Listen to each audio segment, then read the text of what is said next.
Hello बच्चों, let's see this question. The question says A, B, C, D, E are five numbers in which first three are in AP and last three are in HP and three numbers in the middle are in GP. Then the numbers in odd places are in AP, GP, HP, AD, none of these. So यहाँ पे बच्चों हमारा क्या की concept है? यहाँ पे जो हमारा की कंसेप्ट है बच्चों वो है, अगर हमारे सपोज तीन नंबर हैं ए बी सी। अगर ये तीन नंबर है तो अगर ये जब हमारे एपी में होते हैं तो हम इनको लिख सकते हैं 2b equals to A plus C. वैसे ही अगर ये हमारे जीपी में होंगे तो अगर ये हमारे जीपी में होते हैं तो हम इनको लिख सकते हैं बी स्क्वायर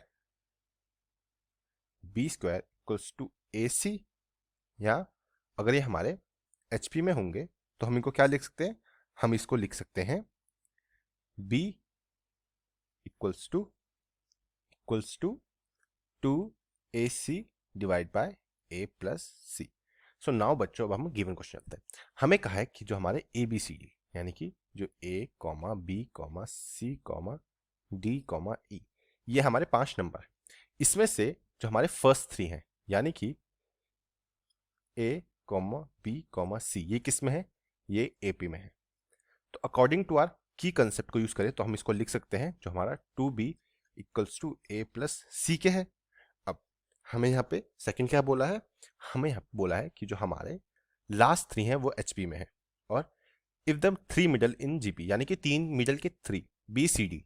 अगर हमारे यहाँ पे पहले हम बी सी डी को ले लें, बी सी डी कितने हैं?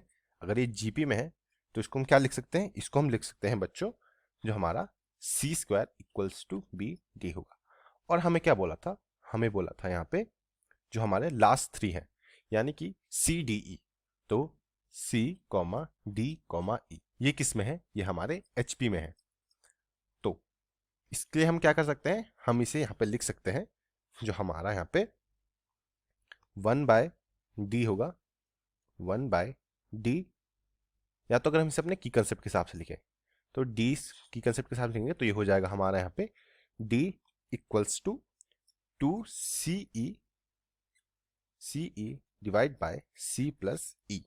तो अब बच्चों हमें यहाँ पे क्या फाइंड करना है? हमें यहाँ पे फाइंड करना है कि फाइंड करो कि जो number in odd places, odd place में कौन से? एक तो ये है ए, एक ये तीसरा और एक ये पांचवा यानी कि ए सी ई।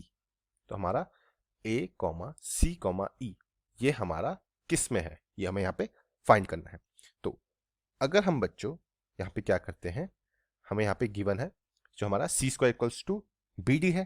तो यहाँ से अगर हम डी की वैल्यू निकालें तो यहाँ से अगर हम डी की वैल्यू निकालें तो ये क्या आएगा? D equals to C square B. तो ये हम पे यहाँ पे आ जाएगा। तो इसको हम अपनी क्या करते हैं? अपनी फर्स्ट इक्वेशन लेट कर लेते हैं। तो ये होगी हमारी फर्स्ट इक्वेशन। इसको हम यहाँ पे पुट करते हैं तो हमारी जो इक्वेशन थी एचपी की वो थी D equals to 2ce divide by E plus C. यहाँ पे हम इसको पुट करेंगे, पुट इक्वेशन फर्स्ट। तो डी की वैल्यू क्या थी? ये थी हमारी C square by B equals to 2ce divide by E plus C बच्चों। नाउ सी स्क्वायर से सी कटेगा और ये क्या होगा? ये क्रॉस मल्टीप्लाई हो जाएगा। तो क्रॉस मल्टीप्लाई करने के बाद ये क्या बनेगा? ये बनेगा यहाँ पे C bracket E plus C equals to 2b बच्चों।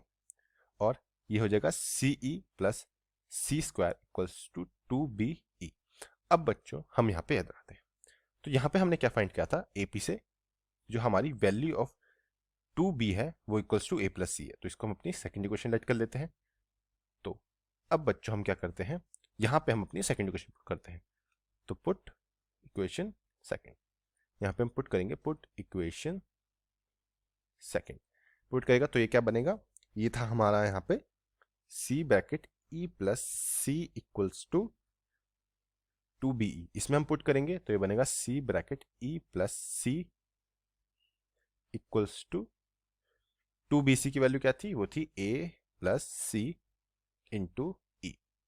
नाउ यहां से अंदर मल्टीप्लाई करेंगे, ये बनेगा C square plus E C equals to E A plus E C.